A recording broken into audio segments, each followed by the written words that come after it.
Muitas pessoas, amigos, familiares, principalmente os seus filhos que o tanto amavam, que assim o admiravam profundamente. William ele falece e os seus filhos, desesperados, dois dentre eles, resolvem investir $100.000 para que assim o seu corpo fosse enviado para um laboratório no estado de Arizona, para que pudesse passar por um processo de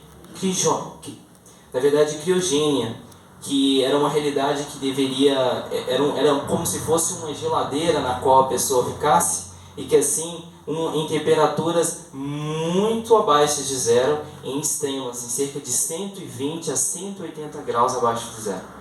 O objetivo na qual eles fizeram com que isso acontecesse é que futuramente os cientistas, de acordo com que a ciência fosse avançando, ela pudesse voltar o seu pai dentre os mortos. A esperança de que os cientistas pudessem fazer algo por eles no futuro. O sonho de Ted Williams era que o seu corpo fosse cremado e assim ele fosse espalhado no mar. Só que os seus filhos queriam, de alguma maneira, de alguma forma, providenciar algum meio para que futuramente eles pudessem colocar o seu pai novamente à vida. Às vezes buscamos soluções para os dramas humanos. Às vezes, como esses filhos desse grande homem, em determinado momento na história, em termos da história do esporte, do beisebol, e às vezes por conta de a perda de alguém, nós acabamos traçando os princípios e com os nossos próprios caminhos tentamos resolver soluções. A realidade é que muitas pessoas perguntam se Jesus realmente venceu. Por que as pessoas ainda morrem? Se Jesus ele venceu, por que as pessoas que tanto amamos ficam doentes e às vezes recebemos notícias de que são doenças incuráveis? Por que ainda lidamos com a morte? A realidade é que Jesus ele prometeu, ele venceu. A obra de Cristo em nosso favor tem que avançar. Precisamos que ele termine o que começou. A realidade é que Jesus ele veio e morreu por nós na cruz. Mas como muitas pessoas vêm perguntando e se questionando como que essa vitória ainda causa tanta dor e tanto sofrimento na qual identificamos a cada dia neste mundo. Jesus ele ainda não terminou o que ele veio fazer. Jesus ele prometeu que um dia ele ia voltar. E que tudo isso que presenciamos, que tudo isso que identificamos aqui neste mundo cruel, um dia acabaria. Também precisamos de consolo agora. São tantas dificuldades, são tantos problemas e precisamos de alguém que possa nos consolar. E Jesus ele tem um trabalho muito bonito no céu. Hoje ele está ali no céu fazendo intercessão de nós, entre Deus e os seres humanos, entre a terra e os céus. Eu lembro muito bem da história de Jacó e Esaú. Para aqueles que não conhecem a história de Jacó e Esaú, eles eram filhos de Isaac, um dos pais da promessa, em que Deus havia prometido uma grande descendência e que deles viria o Messias.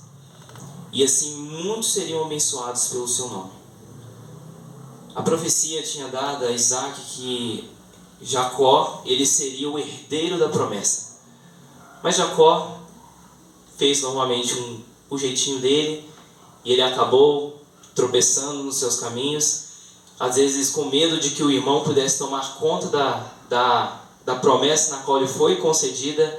Ele enganou o seu irmão e furiosamente o seu irmão quis matá-lo e assim ele fugiu.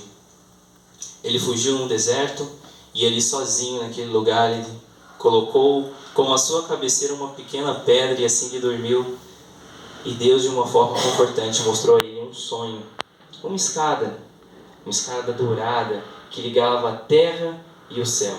E nessa escada desciam anjos e subiam anjos. E Jesus, de uma forma surpreendente, ele gostaria de falar para Jacó que dele viria o grande Messias, aquele que salvaria este mundo. E lá em Gênesis, do começo da criação, quando Adão e Eva eles decidiram comer aquele fruto, eles eram os representantes dessa terra. Era eles que eram responsáveis em cuidar e cultivar esta terra. Mas no momento em que eles caíram nos erros das artimanhas de Satanás, eles passaram a ser conhecedores do bem e do mal e se tornaram pecadores, e Satanás se tornou o novo representante da terra. E assim eles desligaram aquilo que estava ligado no céu e na terra. E Jesus ele estava querendo dizer exatamente para Jacó que através daquela escada Jesus ele viria e novamente ele ligaria o que foi rompido no Éden. E Jesus, quando estava com os discípulos, um pouco antes de subir ao céu, ele disse: não se preocupem, eu estou indo ao céu, mas eu enviarei um Consolador, que é o Espírito Santo. E além do Espírito Santo, ele também nos prometeu que ele estaria no céu fazendo a intercessão dos nossos pecados, que ele estaria administrando no santuário do Santíssimo. Ele prometeu um auxiliador para estar conosco, o Espírito Santo, mas ele também é o nosso auxiliador, junto ao Pai. João, capítulo 1, João 2:1, ele diz: meus filhinhos, escrevo-lhes essas coisas para que vocês não pequem. Mas se alguém pecar, temos um advogado, junto ao Pai, Jesus Cristo, o justo. Neste mundo de pecado, de tristezas e injustiças, às vezes passamos constantemente em grandes angústias da nossa vida.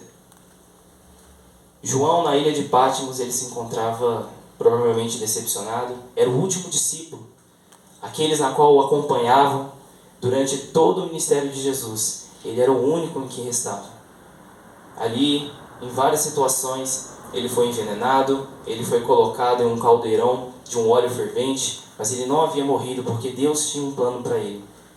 Deus havia estabelecido um princípio muito importante para João.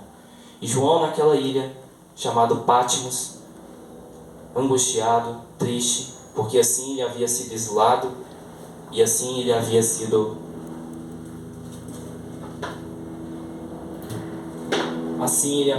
aparentemente deixado sozinho. João ele chorou, e não foi pouco. E às vezes, como João, choramos durante todos os dias da nossa vida, pensando em alguém na qual perdemos, às vezes por conta do nosso emprego, às vezes por conta de vários motivos que realmente assolam a nossa vida. Mas veio uma voz e disse: João, não chore. Eis que o leão da tribo de Judá, a raiz de Davi, venceu. Jesus Cristo é o nosso único e verdadeiro herói.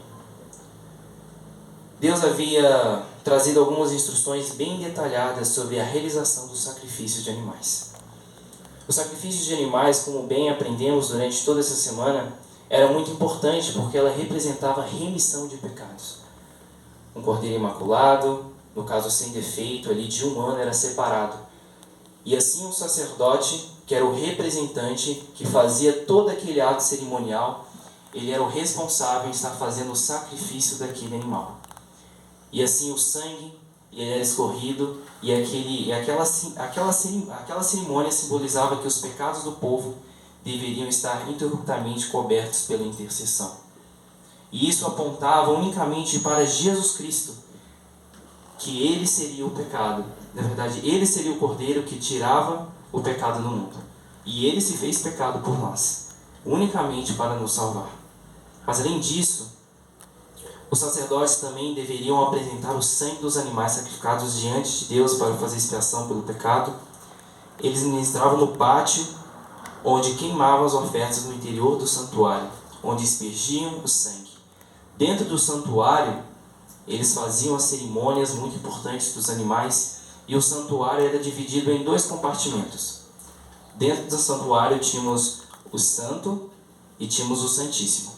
E ali durante todos os anos, eles apresentavam aqueles animais no lugar santo.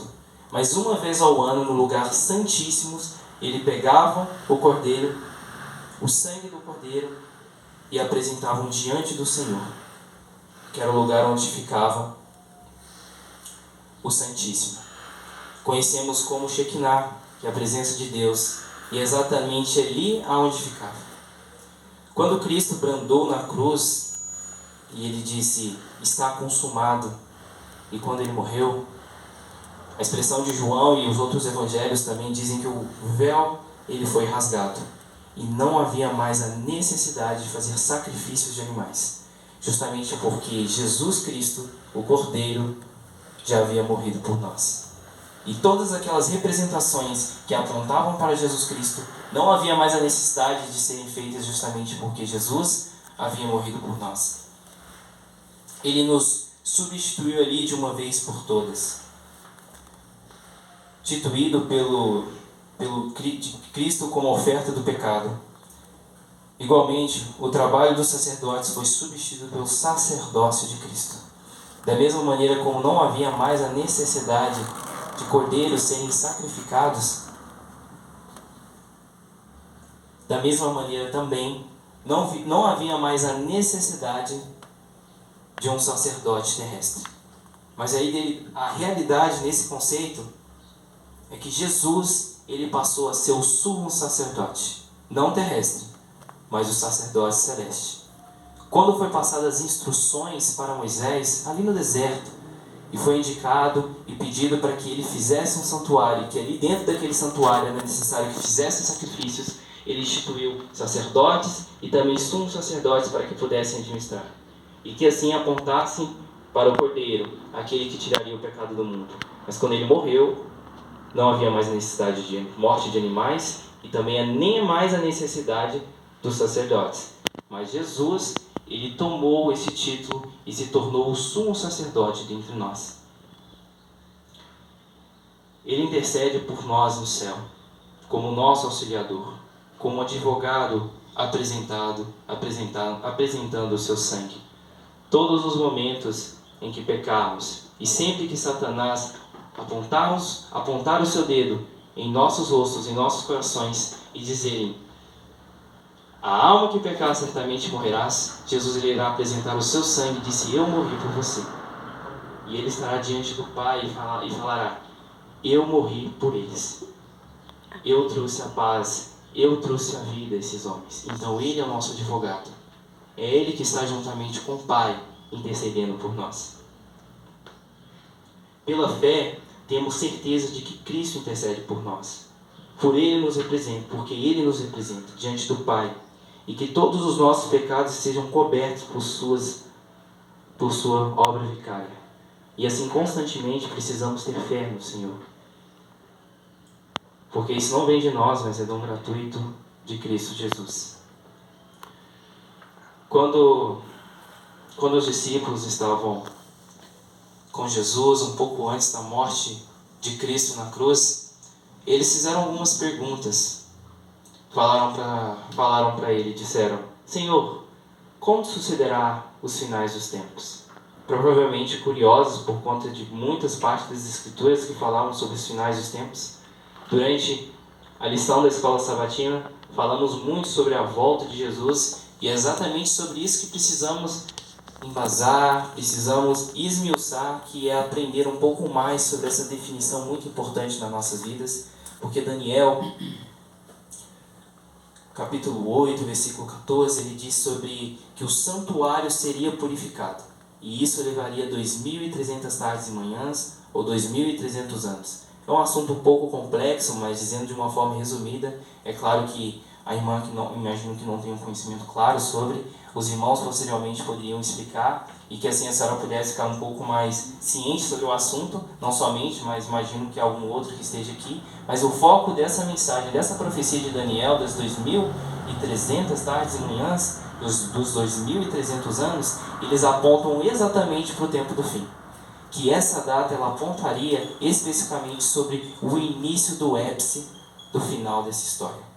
Não somente Daniel, mas também outros livros como Apocalipse, que tem um grande vínculo com a história de Daniel, principalmente as cartas de Paulo e muitos outros livros que falam especificamente sobre a volta de Jesus Cristo. E assim a Bíblia, de uma maneira, como um quebra-cabeça, apontam sobre um dia muito especial e que Jesus iria voltar. E Jesus, dizendo sobre a sua morte e sobre fatores que apontavam sobre o tempo do fim, os discípulos curiosos, eles falaram: Senhor, mas como que sucederão essas coisas? quais são os eventos que marcam o tempo do fim? E Jesus, olhando em seus olhares, ele disse, olha, eu vou falar. Do capítulo 24 de Mateus, eu quero que vocês abram juntamente comigo e que assim possamos aprender um pouco mais sobre esses eventos que marcam esse tempo do fim.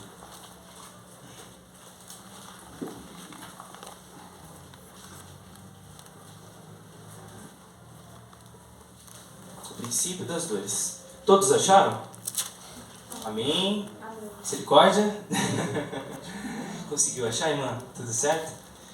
No versículo 3 do capítulo 24 de Mateus, Jesus começa a falar sobre os princípios que apontam para o tempo do fim. Ele disse: no Monte das Oliveiras achava-se Jesus, quando aproximaram-se dele os discípulos em particular e disseram: quando que sucederão todas essas coisas, né? No versículo 4, ele lhes respondeu: vede que ninguém vos engane, porque virão muitos em meu nome, dizendo, eu sou o Cristo, e enganarão a muitos.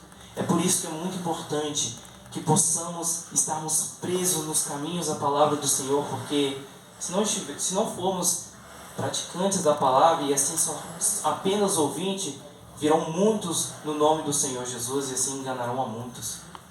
Na lição a gente esteve comentando sobre os extraterrestres e muitas outras fábulas que falam sobre uma possível volta de Cristo Jesus, e às vezes são conhecimentos, são ideias tão interessantes, cheias de conteúdo, mas sem base bíblica.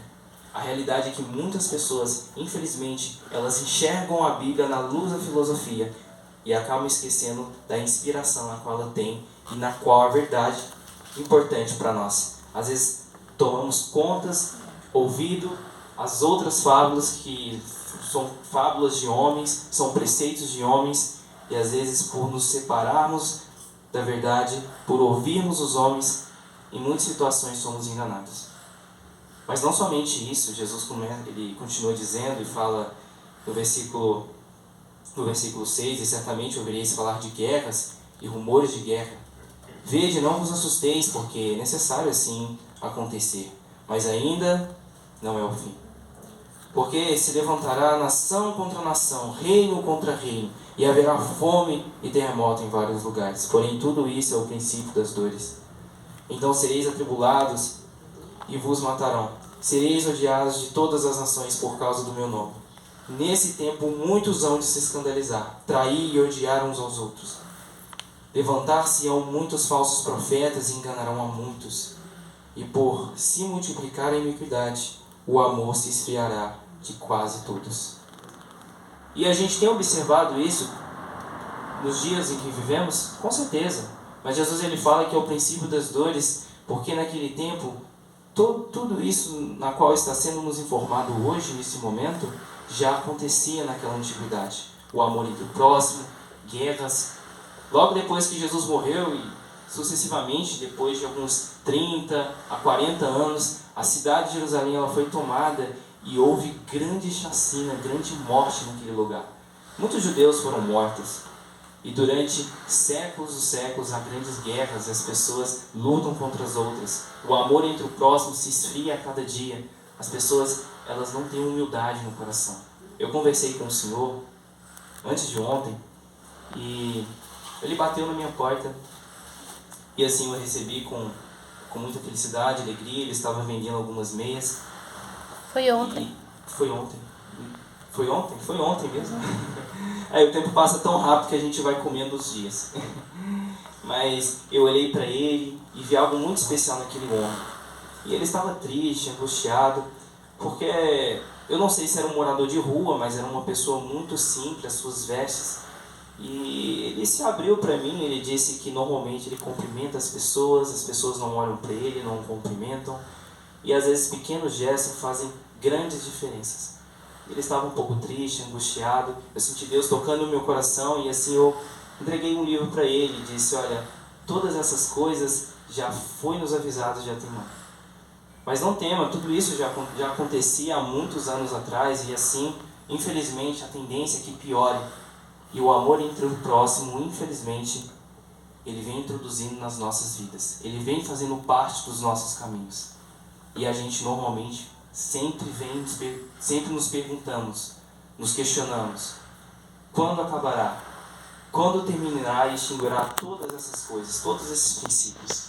Porque eu não sei vocês, mas eu já não aguento mais. O meu motivo de vida todos os dias, quando eu acordo e quando eu oro, eu falei: Senhor, eu só estou aqui, de pé todos os dias, justamente por conta do Senhor. Porque se não fosse por você, se não fosse pela Tua Palavra, se não fosse aquela esperança na qual o Senhor nos concedeu de que algum dia o Senhor iria voltar para nos buscar, eu já não sei mais o que seria de mim.